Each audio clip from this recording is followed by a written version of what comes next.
Hello, Frog fans, and welcome into a live late night after dark edition of Frogs Insider presented by the Flying T Club. Jamie Plunkett here alongside Melissa Treebwasser. Living TCU dangerously. living so dangerously here at 10:30 on a Sunday night. We've got work in the morning, but who cares, because TCU women's basketball are the Big 12 regular season champions for the first time in program history. We're going to get into how that came about, not only by beating Baylor down in Waco tonight, but talking about the season. We're going to get into TCU baseball's weekend against Southern Miss, two ranked teams facing off in Lupton at very fun baseball played this weekend. Maybe talk a little men's basketball as well, see how they're doing. Are they flirting with the bubble? Are they ready for an alternate tournament in Vegas? Maybe. Who knows? We'll see as the week progresses. The Horned Frog men have a big game against Baylor coming up this week as well. But first, a big shout out to our presenting sponsor, the Flying T Club, TCU's NIL collective. They support over 130 TCU student athletes. They are a nonprofit organization, and you can go check them out at flyingtclub.com. See what they're all about, see the organizations that they partner with. They partner with a bunch of nonprofits around the city of Fort Worth, and it is really cool to see. They do a lot of good work. They partner students with these organizations, so the students are doing good work in and around the city of Fort Worth as well. And you can be a part of all of that just by going to flyingtclub.com and exploring your options for giving a gift. You can make a one-time gift. You can make a repeat gift. You can do a corporate partnership if you own your own business and you want to partner with the Flying T Club as well. You can do that. And that let's way. say it, Jamie, there's absolutely no way we are doing this podcast right now celebrating a women's basketball championship without the work that the Flying T Club has done. 100%. Those two things go hand in hand, and their commitment to invest not just in football, which they do at an extraordinary level, not just in men's basketball, which they do at an extraordinary level, not just in baseball, which they do in all of these great sports, but the fact that they are invested in women's basketball, they're invested in tennis. I mean, they are invested in TCU Athletics, and they helped bring us a championship tonight.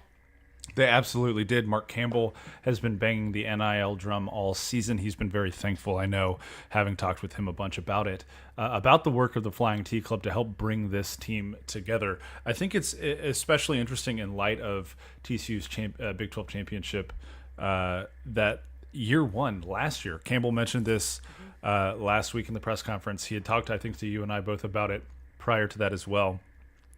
They didn't have a single dollar of NIL in year one of Mark Campbell.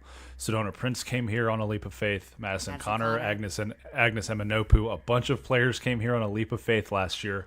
They've all been rewarded with NIL this year, along with Haley Van Lith and Donovan Hunter and a few others.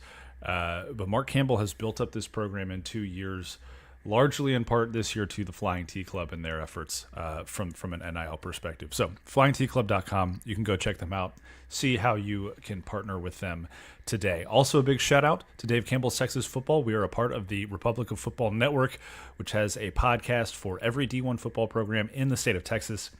You can find the Republic of Football Network wherever you get your podcasts just by searching Republic of Football, and that will pop up. You'll get our show along with shows from every other D1 program in the state of Texas right there in the same feed. That means Tech, Texas, A&M, but also UTSA and Rice and UTEP and some other really fun schools if you want to be the most informed Texas football fan. Okay. We're going to start with the big story. Melissa, you were down there from the jump. I got down to Waco right at the start of the second quarter after baseball finished. And let's just start with the atmosphere, because Foster Pavilion was electric. It was popping. It was bumping. It was as loud as it was for the men's game that we were down there for earlier this year. And there were a noticeable number of TCU fans in the building. They were making themselves heard, especially in the second half when things got close. Very fun atmosphere down there in Waco tonight. First of all, I want to give a shout out to the Baylor communication staff. We know TCU has an elite communication staff, and everybody's wonderful to work for. And we take that for granted a lot. But when you travel to a lot of away games, with both you and I have done, it is so appreciated when they do things like send you a direct Google Maps link to the parking lot you're supposed to park in. Yeah. Like those they send you a virtual parking pass. Not everybody does that. So those are the types of things that I really appreciate. And Baylor always does a really exceptional job communicating with visiting media, and that's something that I do want to shout out for them. But yeah, I mean, I got there really early. I wanted to be on time. I didn't know where I was going. It was my first time at Foster. And at about This was your first time at Foster. I didn't even think about that. I didn't get to go to the men's game because I think I was out of town for work. But yeah, so this was my first time seeing it. But it's beautiful. I mean, what an incredible facility. They did a really nice job. I'm happy to give Baylor props because we won. But so I rolled up over an hour before tip off. I mean, it was probably about 4:15, and there was already a line waiting, queuing up to get into the facility. I went down, I watched warm-ups. You could tell, I mean, there was a lot of tension on that court with both teams. There was a lot of nerves in the building.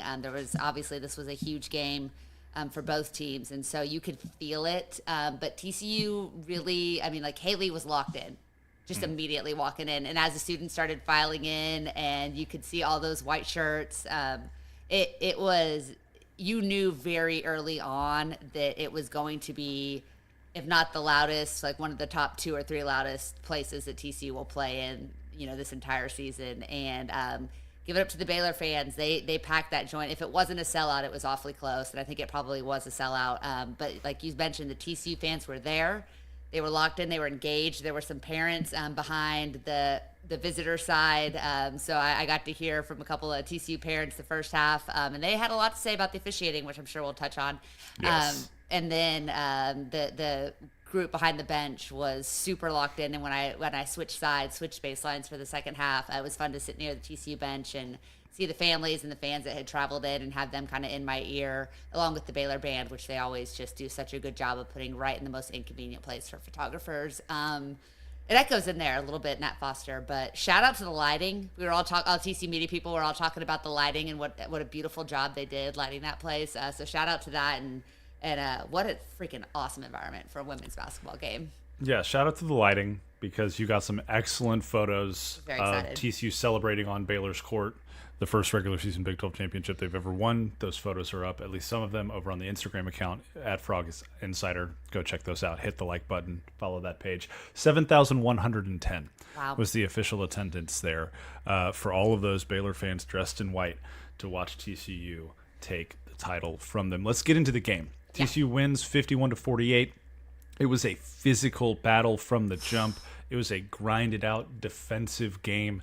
These are two of the most, not only the highest scoring offenses in the Big 12, these are two of the highest scoring offenses in the nation, Melissa. You thought that this game was going to get into the 70s, 80s pretty easily and be back and forth that way. And instead, we had a very physical, grinded out, kind of halting almost basketball game. What was your impression of the game from the jump from a physicality standpoint? I mean, it was a rock fight.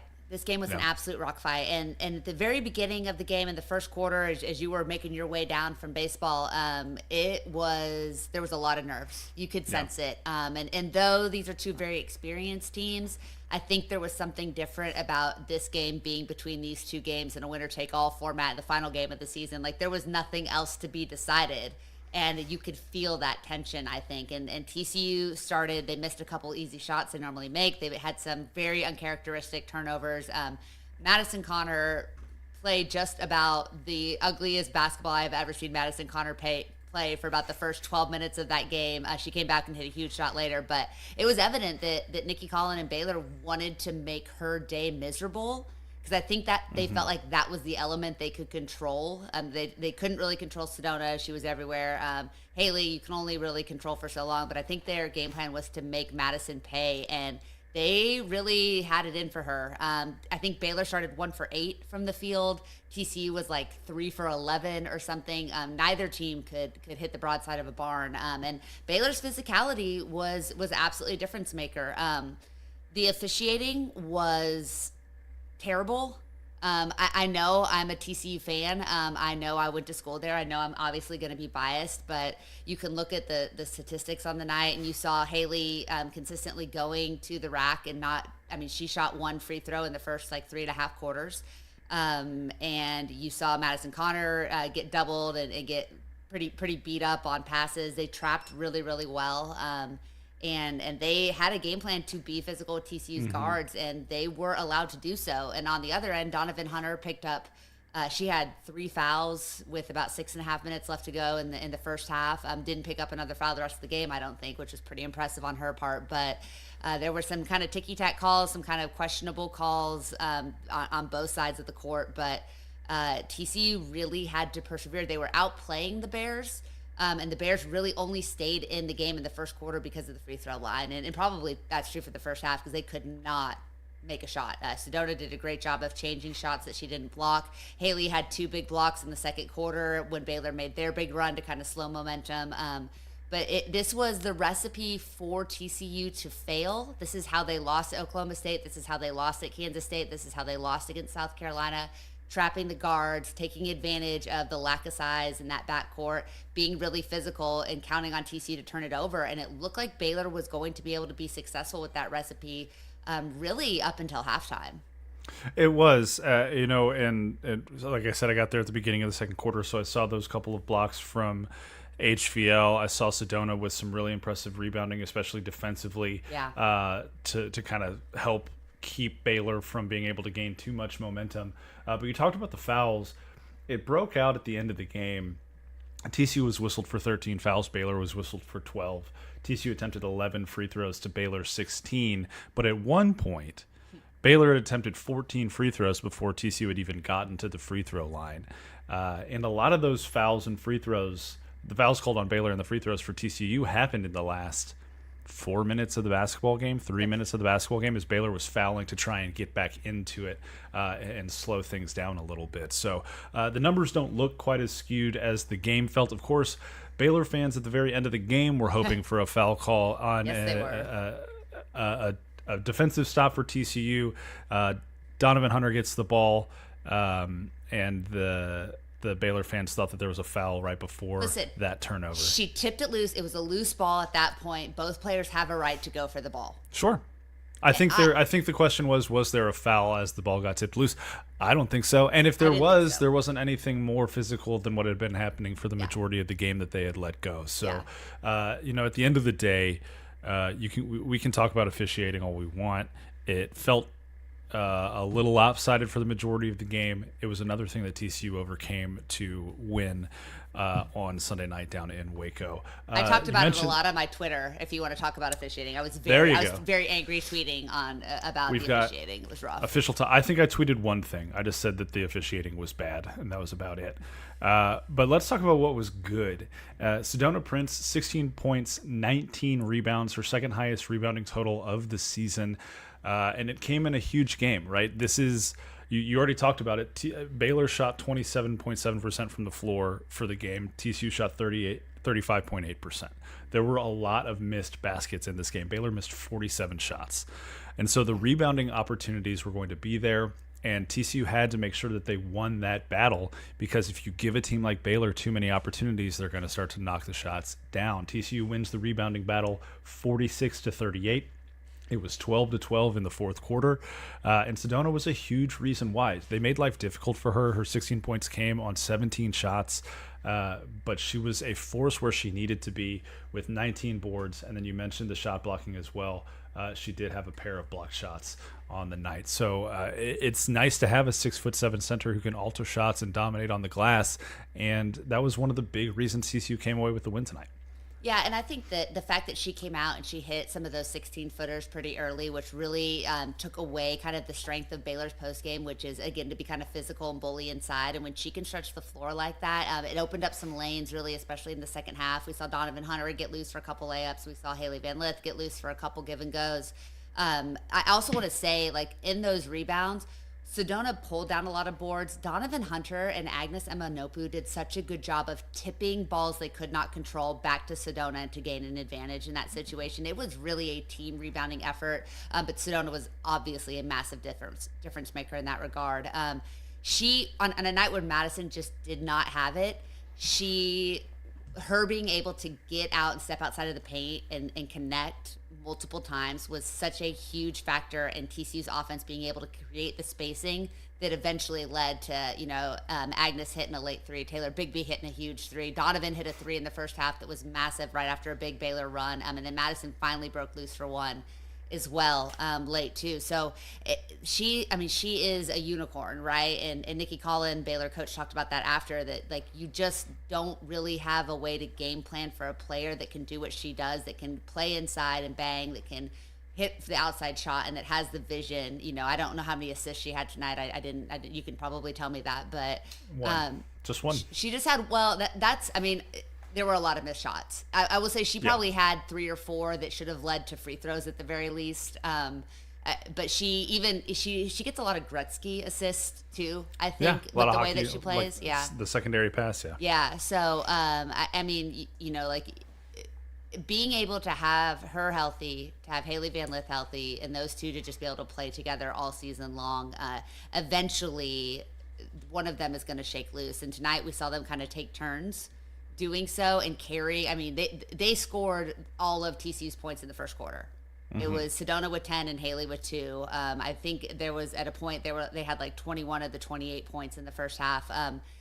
They carried TCU when they needed, and then as the Baylor defense adjusted and tried to take Haley away, that's when we got to see the role players really step up. Donovan Hunter was, I mean, she's not going to be an MVP on the stat sheet tonight, but what she has done since going back into the starting lineup and not needing Haley to play point guard all of the time, she has really solidified and galvanized this team with her defense and her just control, and it's allowed Taylor Bigby to come off the bench, where she's been so impactful on both ends of the floor too with that second unit. I think Mark Campbell has really grown as a tactician this season, especially since that Oklahoma State loss. I agree. And Donovan Hunter, she filled up the stat sheet a little bit. I mean, only 3 points, but she hit that big 3 late. Huge point, yeah. But she had 6 rebounds, 5 assists. She had a steal, did have the 4 turnovers as well, but that's going to come with a game like this. So I agree. I think moving her into the starting lineup, which I think it's been 4 or 5 games now since she's been put back into the starting lineup, she's been an absolute difference maker, especially defensively. Pairing her and Agnes on that front line, that first team defense, I think has really gone a long way to TCU solidifying what they're able to do on the defensive side of the court, because we talked about it all year, Melissa. This is a team that, known for its offensive identity, very capable of putting up 80 to 90 points a game. We saw that frequently, but there had been times where maybe the defense hadn't been quite what it needed to be. There were some lapses on that end of the court that allowed teams to get back into games that TCU had taken control of, that kind of stuff. But over these last 2 weeks, 3 weeks, the defense has been pretty dialed in. And I think that has a lot to do with, one, putting Hunter back in the starting lineup, but 2, this group of players is an incredibly mature group. They're old veteran folks who have been around the block, and so there were some players on that team, probably kind of headlined by Agnes, of saying, "Hey, it's really time. It's that time of year to make sure that we're dialed in on both ends of the court." TCU holding West Virginia, a very good offense, to well below their averages earlier this week, and now holding Baylor to what has to be close to season lows from points and shooting percentage standpoint.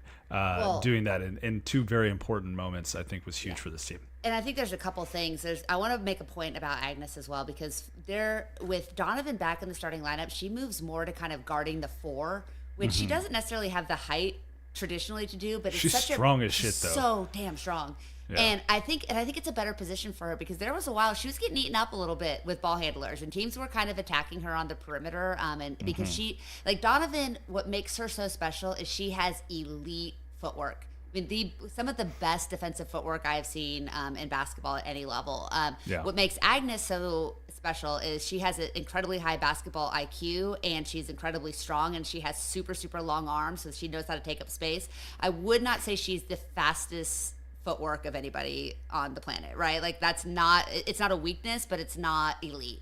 And so I think with Donovan back, like, because Bigby's bigger, and so she's been guarding, she's a little bit more of a Swiss Army knife in that regard. But I think Agnes has really when she's been on the perimeter, I think she's done a great job of funneling people to Sedona and trusting Sedona to alter shots, and she did a great job of that tonight. But then she's also really, I think, capitalizing on her strengths, and not getting stuck in those positions where opponents are being able to get by her pretty easily.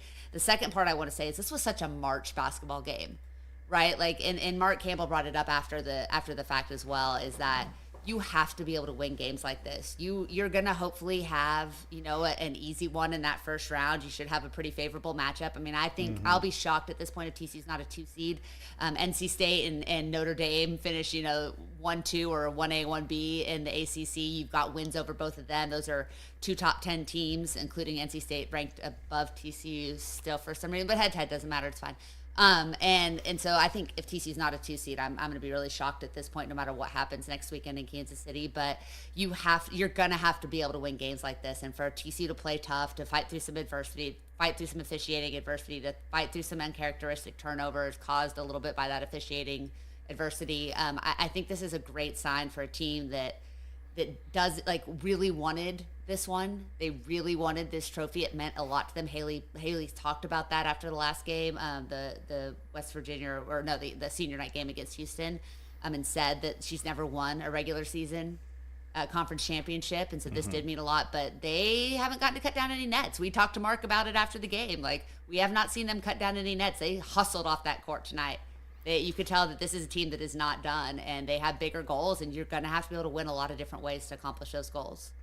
Not only did they hustle off the court after this win, but Baylor shut the lights off on them when they were trying to take some photos on the court after the game as well. I don't think the Baylor ops folks appreciated TCU celebrating on their court as much as the Frogs did. One thing that I do want to point out about how impressive this win was, and how things really kind of stacked against TCU throughout the game.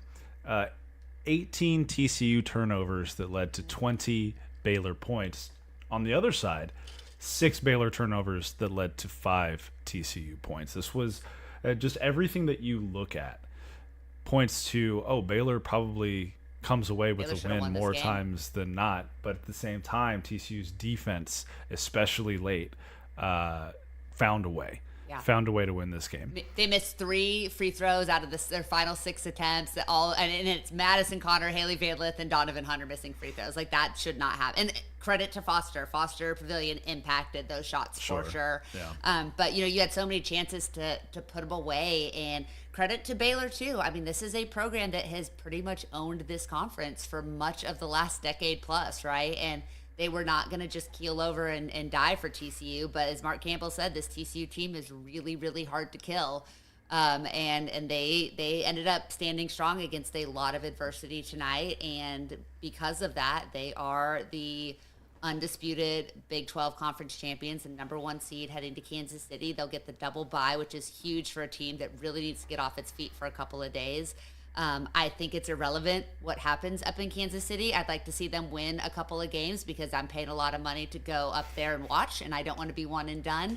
But I think that, I asked Mark Campbell in the post and got a good question like twice, which made me feel really good about myself, about what they have left to prove. And, he kind of gave us that this is a team that's hungry, that they have more they want to accomplish, that they're not satisfied with this win.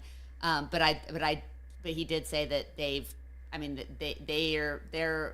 what was the word that he used? Like the totality of their season speaks for itself at this point. And I think he's completely right. I think that this team is one of the best 10 teams in college basketball and has a real shot to make a lot of noise here in the next few weeks. 28-3, 16-2 in the Big 12, undefeated regular season at Schollmeyer Arena. They're going to have a chance now to host a couple of NCAA tournament games there as well. I think it'd be cool. I think it'd be really cool to sell out Schollmeyer for these tournament games. I know that folks, everybody that I've talked to that has been to a game this year has had a really enjoyable experience. I know that we're there, we're covering the team, we see the crowds kind of wane and wax and that kind of thing. But everybody that we've talked to has had a really fun experience at Schollmeyer for these games. My wife has taken our kids a couple of times now. They've brought some friends as well. And everybody, I think, has always kind of come away with a really positive experience in these games. So it's cheap. Get to it's fun. They're good. It's March Madness at Schollmeyer Arena. I remember what it felt like crazy. for the NIT, right? Yeah. I remember how much fun it was, and I'll never forget, Desmond Bain and Alex Robinson throwing those little stuffed apple things, right? Like those little squeezed apples. Like we did that. We rolled that out for the men when they made a massive turnaround because we understood what it meant to the program and to the future of TCU basketball. The women were a 1-win team 2 seasons ago. They went from last in the Big 12 to first in 2 years. Like, they deserve a sellout for March Madness, and Fort Worth needs to come out and support this program because of that, and because it's just damn good basketball, man. Like, it is just really good basketball. It's fun to watch. The price of it, watching Haley Van Lith, Sedona Prince, Madison Connor is worth the price of admission alone. Like, those are really special players that I'm sure will have more talented players come through, but you're not going to see a triumvirate like that very often in college basketball, period. No, you're not. And so let's pull back. Let's take a little bit of a higher approach to the conversation and pivot just slightly, because I want to get your input on this. And Nikki Collins spoke a little bit to it after the game as well. But this was a rivalry game between two schools that do not care for each other, regardless of sport. TCU sweeps the series for the first time since 1990, 35 years ago. And national TV rivalry game for the Big 12 regular season title.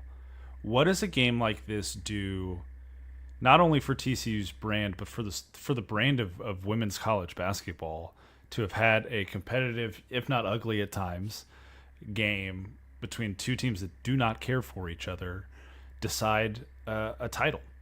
I think it's huge, right?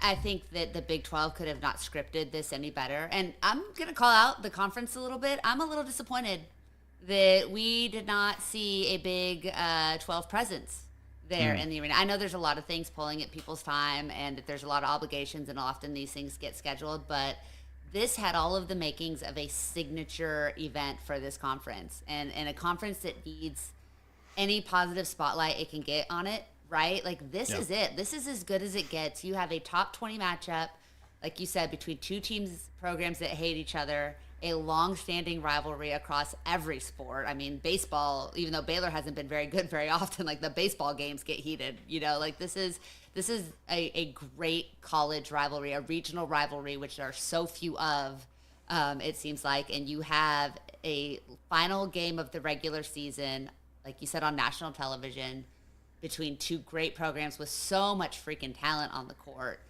This is everything. You couldn't have written it up better. You could not have written a better ending to the regular season. A really good Big 12 basketball season. Kansas State, has obviously they've had some struggles here the last couple of weeks, but they've been great. Oklahoma State is a pleasant surprise. They've been exceptional. West Virginia is a team that is going to be a really hard out in March Madness. Iowa State looks like they are finally starting to turn it on and playing a little bit better. They had a huge win today as well. This is a good women's basketball conference, and they earned the spotlight tonight, these two teams, and they delivered. Like, it was ugly. Yeah, like, this was not beautiful offensive basketball, but it was one of those rare games you get at this level where every single possession mattered. And both teams played like every single possession mattered. There was so much emotion.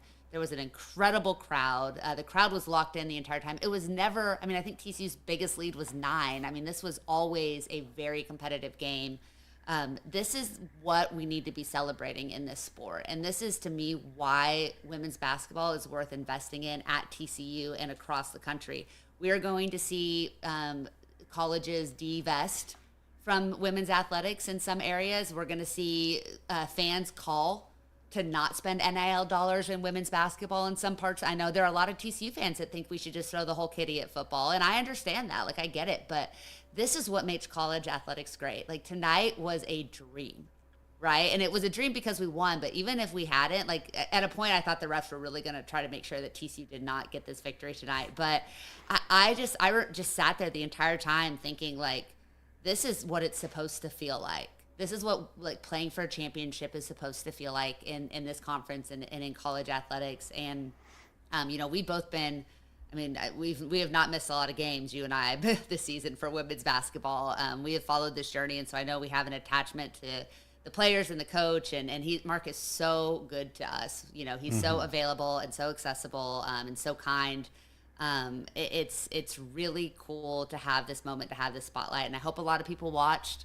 I haven't even had a chance to see what their reaction on social was like throughout the game, but it felt like everything you want college athletics to be, and another springboard as we head into what should be a really fun women's March Madness. And I'm really excited that TCU gets to be one of those teams that can continue to launch college basketball back into the stratosphere.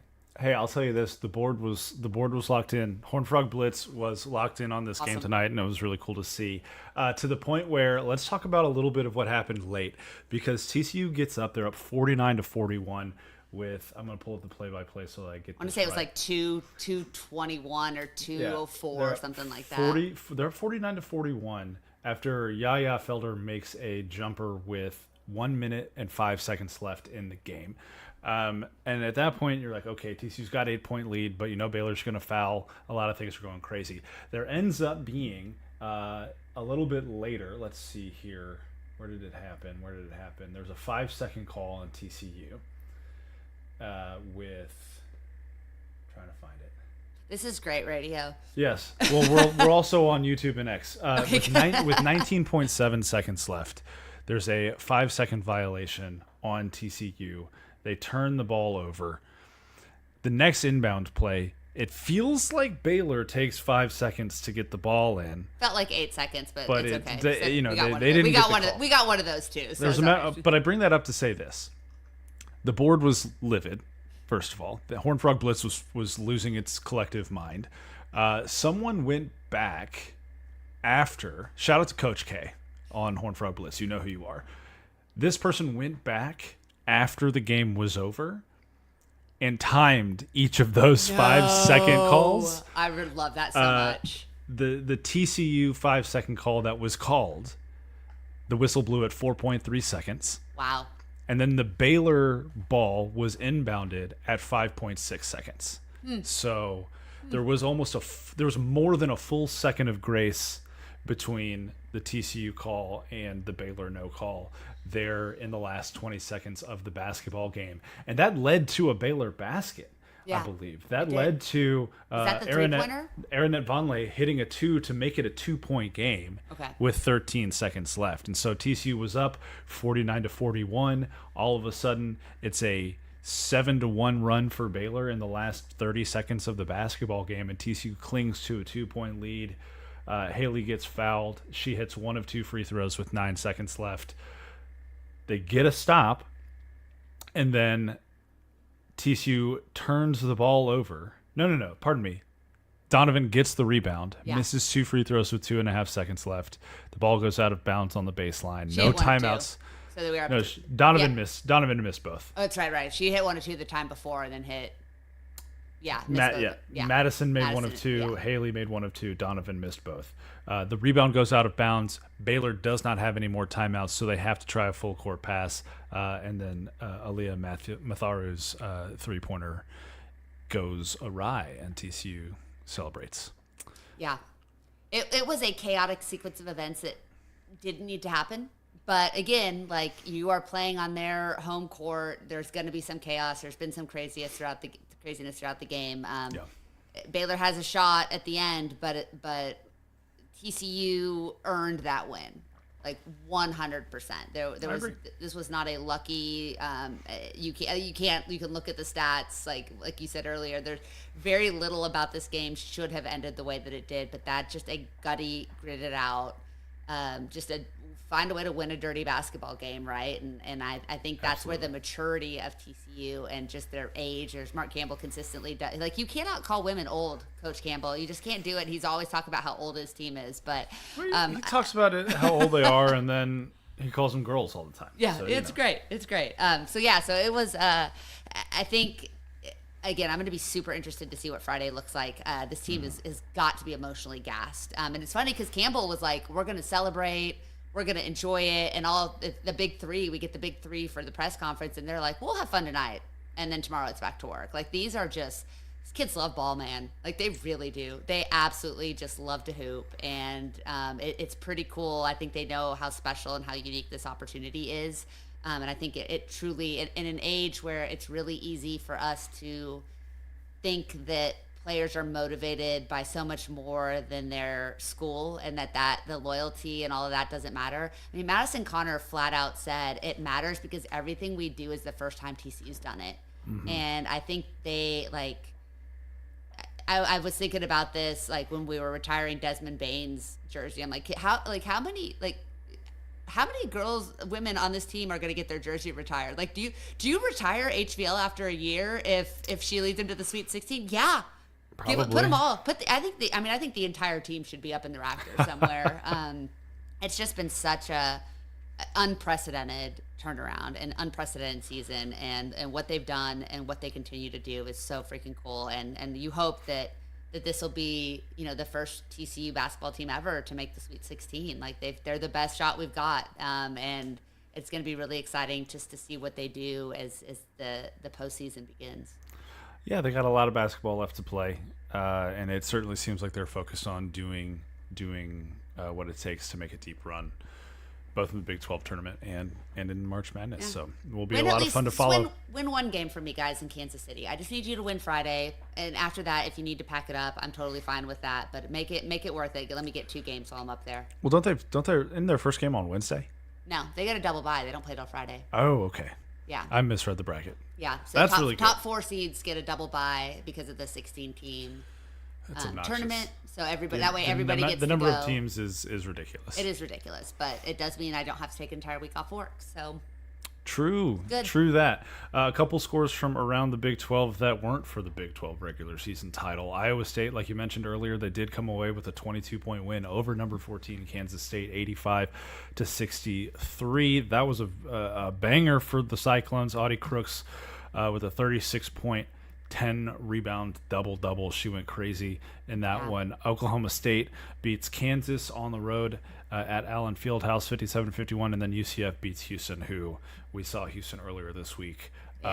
Not in great shape. UCF wins that game 73-61, and that concludes the Big 12 women's basketball regular season schedule. They pick up in Kansas City starting on Wednesday for the Big 12 tournament. Like Melissa said, the Frogs don't play until Friday because of the double bye. So, Kansas City Frogs, turn out, be loud. If you're traveling up there, travel safely, and say hello to Melissa and maybe feed her while y'all are up there.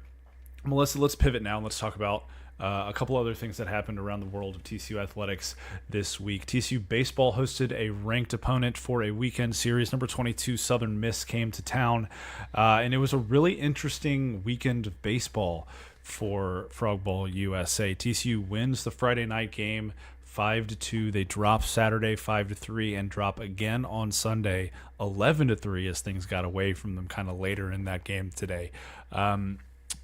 This was a ranked opponent.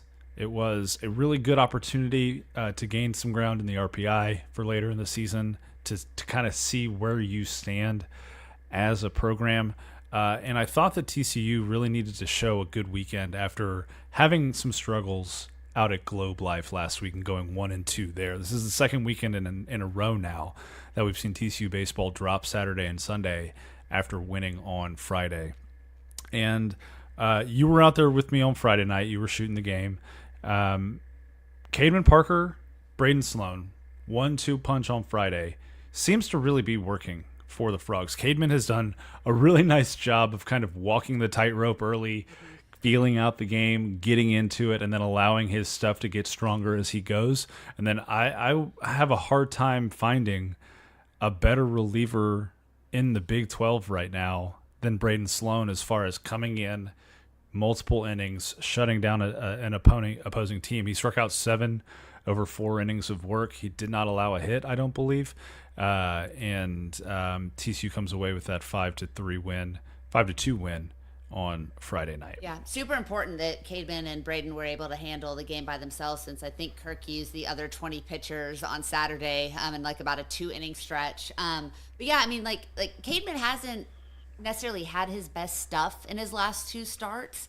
But what you've seen is a guy who can stay composed, who stays within himself, who knows how to hit his spots, and is just so mature that he doesn't, he gives up a couple runs early, he gives up a home run early, against Arkansas against Michigan. But he's able to stay within himself, and he has such a great mental approach to the game. And then Braden Sloan is so funny because he's almost the polar opposite as far as wearing his emotions on his sleeve and being more of a kind of just a physically imposing guy, I guess I would say. But he's done such a good job. You talked to him a lot about using his off-speed stuff, his out pitches, and how comfortable he's gotten with that. And he has just looked so solid. But even in that win, the offensive concerns popped up. Like, TCU really took advantage of some wild pitches, some pass balls, some walks. It was not an impressive offensive showing, but they did a really good job of taking advantage of timely opportunities, something that we did not see them do the next 2 days. Yeah, they came away with 8 hits, which at the end of the day is not terrible. It's pretty good. They worked 3 walks. They got hit by 2 pitches. I think as frustrating as the offense was at times this weekend, and as much as it struggled at times this weekend, I think one of the things that we saw them improve in was the strikeouts. They minimized strikeouts. They only struck out 7 times on Friday, and then hang on, let me pull up again. Doing great radio here. They struck out. I'm pulling up all the sheets at once. I'm sure they'll load well. Yeah, I'm sure this is not going to be a total disaster. They only struck out 3 times on Saturday in the loss on Saturday, and they struck out 4 times on Sunday. So just almost more frustrating, 14, right? Yeah, 14 strikeouts on the weekend after they struck out 51 times in the 4-game series against San Diego to start the year, and they swept that series, right? And so sometimes baseball is just weird. I thought, especially on Sunday, the game they lost by the most, they probably hit the ball the best. They were hitless through the first 3 innings, and they only had 1 hit through the first 4, and Isaac Cadena lined out really hard into the teeth of a fierce wind blowing into right field. Carson Bowen hit 2 more absolute piss missiles that ended up in gloves. They hit the ball hard all weekend long. I felt it just similar issues to last year where they're hitting the ball hard, but they're hitting it into the wind, or they're hitting it right at a defender, or they're just flying out.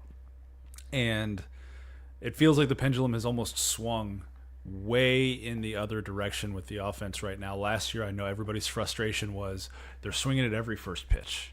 They're hacking really early. They're trying to get that first pitch fastball, and people stopped throwing TCU first pitch fastballs, first pitch strikes almost, because they knew TCU was kind of free swinging.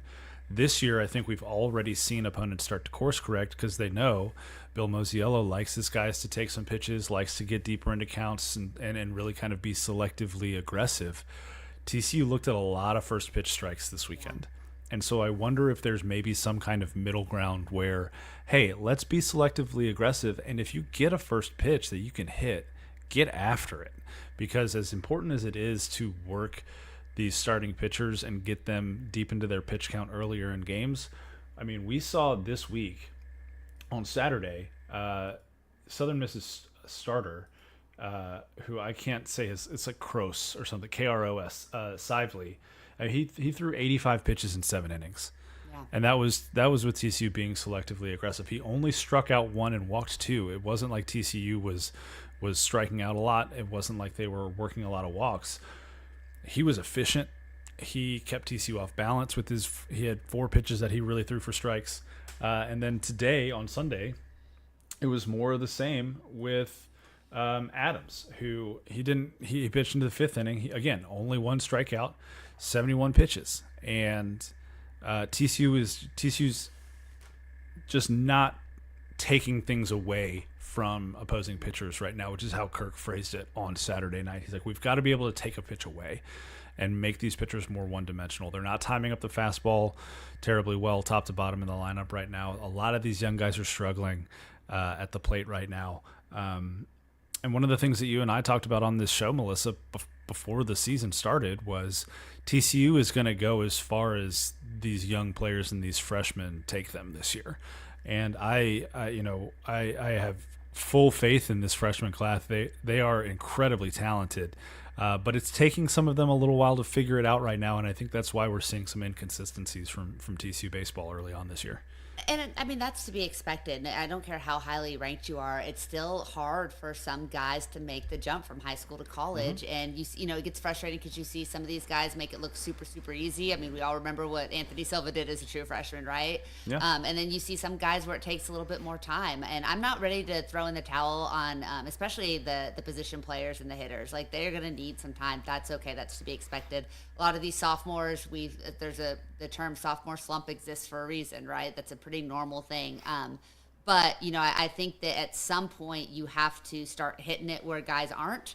And I think the inability to hit a fastball right now has got to be really frustrating for TCU fans. And then even more so, it's got to be really hard to stand in the box and watch somebody get picked off of first base or get caught in a rundown or, just the outs that, not unforgivable, but almost unforgivable outs on the base pass when your offense is scuffling is really, really a hard pill to swallow. And we know that, that's Bill Mosiello is going to said he's going to tell you to be patient in the box and aggressive on the base pass. And TCU under Mo has always gotten, a few outs you wish they hadn't, being overly aggressive. But it seems to sting a little bit more when you are struggling to push across runs like they are right now. So this is growing pains.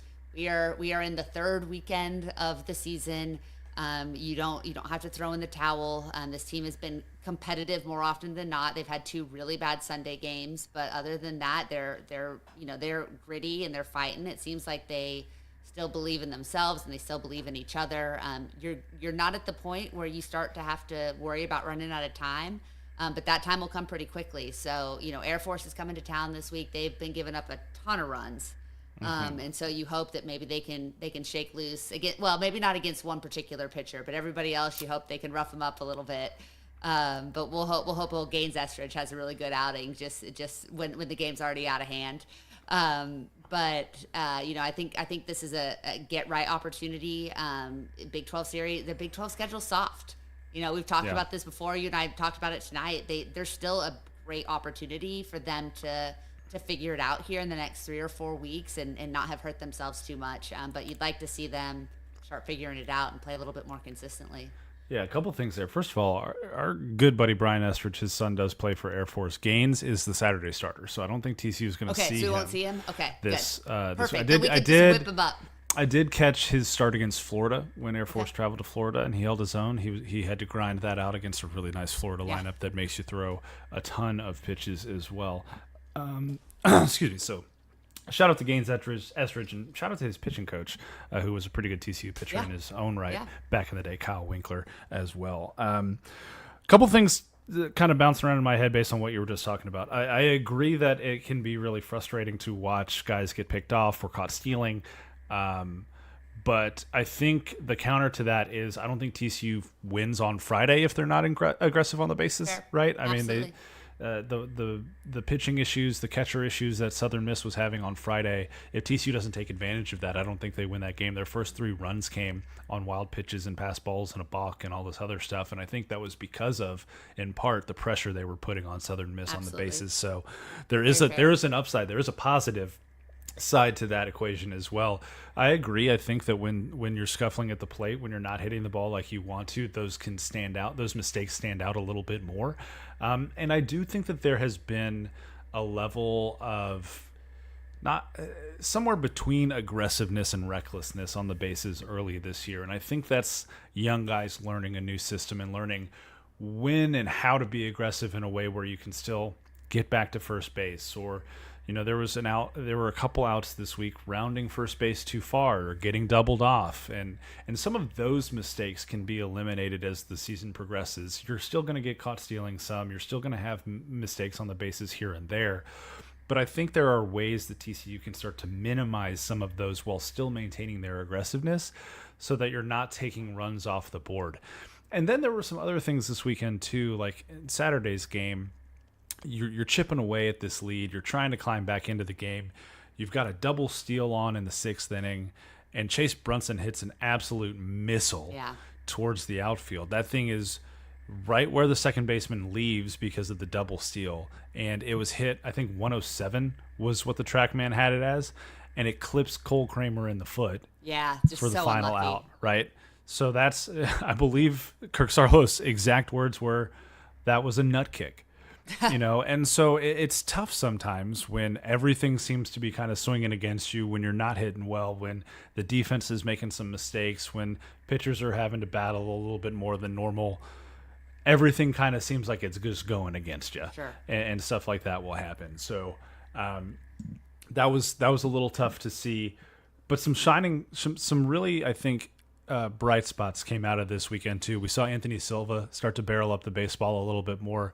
We saw some really good defensive play from Jack Bell at third base. Yeah, he was today. Great he flashed today. the leather quite a bit. He was scheduled to play shortstop. He slid over to third base late because Colton Griffin was a scratch late, dealing with a little bit of a tweak issue in his side, according to Kirk, that they didn't want to turn a day-long thing into a month-long thing, was how Kirk put it. So they kept Colton out for precautionary reasons today.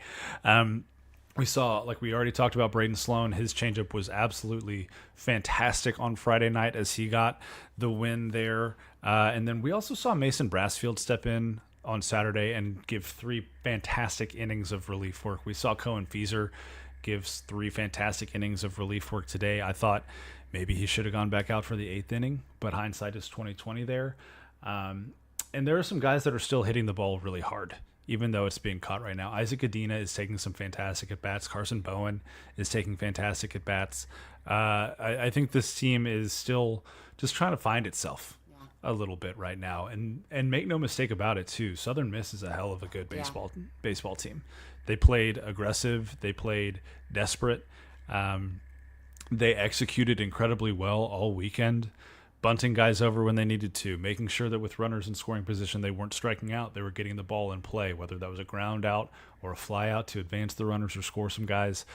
They were doing that incredibly well. And then when they got pitches that they could sit on, they hit them really far. This is a team this is a Southern Miss team that's got a lot of juice, and they're going to be competitive at the top of the Sun Belt this year. I would not be surprised if they're hosting or close to hosting a regional when it's all said and done this season, because they're that good of a ball club. But not necessarily a write them off kind of weekend early on in the season just because TCU drops 2 of 3.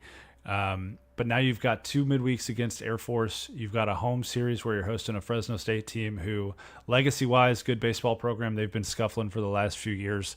Go and get these next 5, right? Go and get these next 5, and then you're sitting there at 12-4. You're probably feeling pretty good about yourself. You're about 22, 23% of the way through the season at that point. Wow. And we can really kind of start to evaluate more fully where this program is and what the vibes are for the team this year. Yeah, I mean, I think that's absolutely right. I think that, we're not out of time yet, but you got to start seeing improvement and consistency. But they have a great opportunity this week for a get-right week and figure it out. And I think that's just going to take 1 or 2 of those games where they put up, 10, 11, 12 runs and they start feeling good, because baseball is it's so much about vibes. And the vibes aren't terrible right now, but they're not very good. But also, nobody's ever won anything that matters in March, True. So you don't want to be playing your best baseball today. You want to be playing your best baseball in April and May, and you don't want to be in too big of a hole when that happens. So I trust Los, and I trust Mo, and I trust that staff, and I trust the leadership of guys like Caden Parker and Braden Sloan and some of those older vets that are around both in the bullpen and on the bench. So I think take a deep breath and go out and support. It might be kind of a nasty weather week. It looks like there's going to be a lot of rain, but other than that, it's always good to be out at Lupton. Well, it'd be okay for this team to get a little dirty, get a little nasty. I think having a little bit of an edge and playing with a little bit of an edge would be good for this team. I think Sarlos was really frustrated this weekend, and was frustrated last weekend too with how slow the team has been starting this year. Just one hit through the first 4 innings today. They were getting no hit through the first 3 innings yesterday as well. You're welcome for the reverse jinx on Twitter that I haven't. put out. Yeah, I haven't gone back and counted, but I'm almost positive the bulk of their runs have been scored from the 5th inning on. Yeah.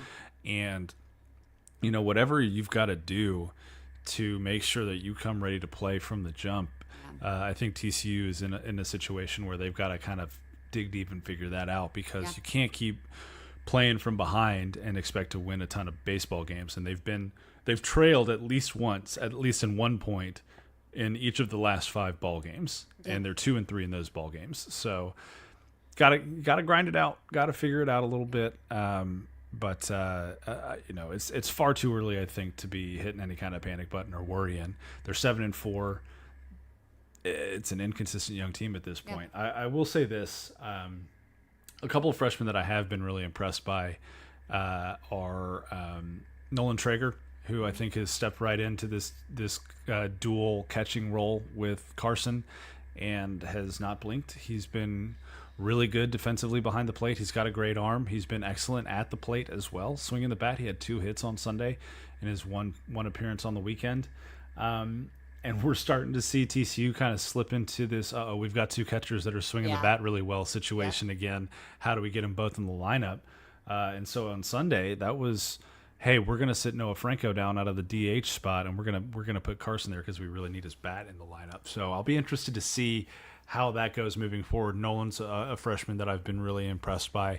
And then another freshman that I've been really impressed by is Mason Brassfield. I mentioned him already once. Three innings of relief on Saturday. Gave up a home run in the 8th inning, but other than that was excellent. 35 pitches through 3 innings in the midweek game against Tarleton State. Fantastic in that outing as well. He's a kid who I spoke about him pretty highly on the preview show. I really liked what I saw from him all fall, and it looks like he's starting to put it together on the mound. And so I'll be curious to see what his role is moving forward. I think there's maybe an opportunity there to give him a little bit more on the weekends. You love what you're getting from Tommy on Saturdays as the starter. Cademan's grinding it out right now while he doesn't have his best stuff, but you know what he's capable of.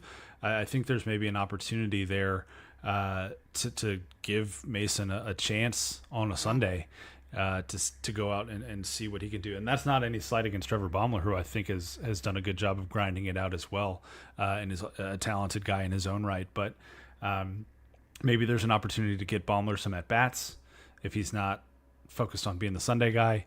It's early, so keep experimenting, right? Yeah, and we've seen that happen with the lineup a couple times this weekend, and I'm sure we'll continue to see that both in the field and out of the bullpen as well. So TCU baseball 7-4. Obviously, it's not 11-0. They're not on the way to being 13-0 like they were last year, but we know how that worked out in the end. So I'm fine with a couple of lumps early on for these guys to really kind of get a taste of what it's like to have success and not, and see what they're made of. I think these kids have some mettle to them, and we're going to see a lot more good baseball played at Lupton and beyond this year. Here's a question really quickly, Jamie. I'm definitely falling asleep, so we gotta wrap this up. But quickly, I feel like we have 2 games left to see what TCU men's basketball is made of. They're closing out their regular season. Really nice win against UCF. This team is so Jekyll and Hyde. I mean, they get smoked in Orlando, and then they go out and wire to wire dominate the Knights in Fort Worth. Baylor coming up this week on Tuesday night, right? Yep. That's going to be a big one. This team has a shot to finish above 500 in Big 12 play for the first time ever, and probably less of a shot to make the NCAA tournament. That's just about the story of this season, right? It really is. And we were sitting here the last time we recorded talking about this team, and just next year, if they can keep this young core together, how good will they be? How much progress will they make? And now, all of a sudden, you're like, oh, gosh, well, are they really going to have their first above 500 Big 12 record playing more freshman minutes than anyone else, not in the Big 12, in the country? Wow. They have 5 freshmen who are averaging more than 7 minutes a game, which doesn't sound like a ton, but when you're playing 40 minutes Yeah. and at least, I don't know, 7 times 5, 35, Good math. you've got a freshman on the floor. That's saying something. I don't know what's going to happen on Tuesday. TCU won in Waco. Last year when that happened, Baylor came back to Fort Worth and beat the crap out of a very old and veteran TCU bunch. That being said, TCU is 14-2 at Schollmeyer this year. They seem to play much better in front of the home crowd. Vashon Alette gave huge props to the TCU fans and the students that have been showing up all year for this team, saying that they have a lot of energy. They get a lot of energy from those guys, from those fans. And I think it was either Vashon or Jace said something along the lines of, we want to play well for them because they've showed up for us. And so I hope TCU fans show up on Tuesday. There's also a baseball game happening. The baseball game starts at 5, I think. Tip-off for the TCU Baylor game is at 7, so there is an opportunity to maybe catch a little bit of both there for you Frog fans. But yeah, I think the interesting thing is, how can they close out the year on a high note? How can they gain maybe a little bit of momentum getting into their Big 12 tournament? Win these 2, win a couple more, who knows what happens. But if it doesn't happen this year, that's okay, I think. And we can have this debate fully on the next pod because it is 11:30 at night right now. But I do want to have the conversation with you, Melissa, of it's year 9 on the men's side. It's year 2 on the women's side. Are there crossovers? Are there parallels? Or should we really be treating these things like 2 different sports when it comes to what the expectation should be for success? Like, what is the marker of success in both of those circumstances? Because I think truly, I truly think it's way more different than most folks would say, just because, it's both basketball. Yeah, it's very different. But I think there are a lot of different factors. There are a lot of similarities, but I think there are some factors that make it pretty significantly different. Well, I can say because, women get paid, 73 cents on the dollar. When you look at it, it costs a lot less. I'd imagine, I don't know, but I'm imagining there's probably it costs a lot less to get a Haley Van Lith caliber player on the women's side than that caliber player on the men's. And at the end of the day, what you spend goes a long way into how quickly you can turn your program around and get to elite now. And that just sucks, right? Like, it's not that TCU isn't spending, but I mean, we just saw the number 1 recruit sign with BYU for $8 million, and he's going to $4, and he's going to play a year. He's going to be a one and done, and TCU's probably not getting into that game, and I'm okay with that. But I think we have to at some point recalibrate what success means on a year-to-year basis. And this team, again, I'm totally fine with people that are frustrated because of the way they've lost games and some of the no-shows that they've had this season. But we've said this ad nauseum, but when we started talking about TCU basketball back in October, we both said rebuild year, NIT would be a great success. What are we looking at? A team that has a chance to finish at 500 or above in the conference, that is not probably looking at the Vegas tournament, not the NIT, which is the same thing, right? But that has had some really, really great moments and some moments to build on, and had some absolute brain fart games, which, again, when you're playing that many freshmen, that many minutes, that's to be expected. The same stuff we're talking about with baseball is the same stuff we're talking about with TCU basketball. Meanwhile, on the women's side, the average age is 22 and a half of that roster. There is bunch not of AARP members out there. Yeah, I mean, seriously. Every single starter has played in March Madness games. They're young players like Donovan Hunter played in an Elite 8 last year. Started for Oregon State in the Elite 8. Fun fact, side note, as we were walking out of Foster Pavilion tonight, we were walking out with the team, talking to Mark Campbell for a little bit, and there were, I don't know if you noticed them, a couple of fans dressed in bright orange, bright orange, Oregon State stuff that were there specifically to see Donovan Hunter play. And cool. So they stopped. They got a picture with her. I think she signed some stuff for them. That's really cool. Just really cool side note moment. Anyways, continue. Yeah, so It's gotta. It sucks in a way for JB Dixon to have Mark Campbell come in and do what he does, but I think they're also really good friends and respect the hell out of each other too. So yeah, I mean, this is going to be, to me, the test is not what happens this year. It's how do you keep this team together and what do you do with it? This is very much the TCU football from 23 to 24, right? Like now TCU basketball has to take a step forward, and I think if they don't take that step forward next year. And at some point, like you've got to get to that second weekend of March. You've been here for 10 years. There is going to be an investment being made in this program. You've got pretty solid fan support for the most part. You've got to take advantage of those things. But I don't think that you can compare the men's and women's basketball programs specifically at TCU whatsoever. I think that you have to look at them as totally separate entities for all the reasons we talked about and more. But I think it's okay to have high expectations for a program that has resources and opportunity, and has not really been able to get over the hump once they got over the first hump. A lot of hump talk. We're gonna. It's 11:35 at night on a Sunday. Shout out to the I don't even know, over 300, close to 400 people that are here. Thank you guys. Combined YouTube and Twitter. Awesome. Watching this devolve pretty quickly over the last few minutes. Let us know. Here's how you can. Here's how you folks can let us know that you appreciate this, and maybe we'll start to do more live stuff on Sundays.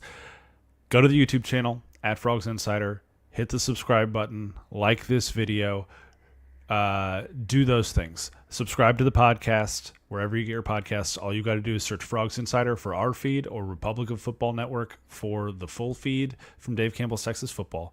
And then go visit FlyingTClub.com. Check them out, have a conversation with them, and do what Jackson Johnson said. Jackson. And let's get Frogs Insider to 2,000 subs. I love Jackson. He's a great kid. What up, Jackson? Thank you so much for popping in right here at the end, late on a Sunday night. Hey, Frog fans, she's Melissa Treebwasser. I am Jamie Plunkett. We will be back breaking down all of the latest in TCU basketball, TCU baseball, and beyond. Football spring practice is coming up pretty soon here at the end of March. We're going to get into that as well.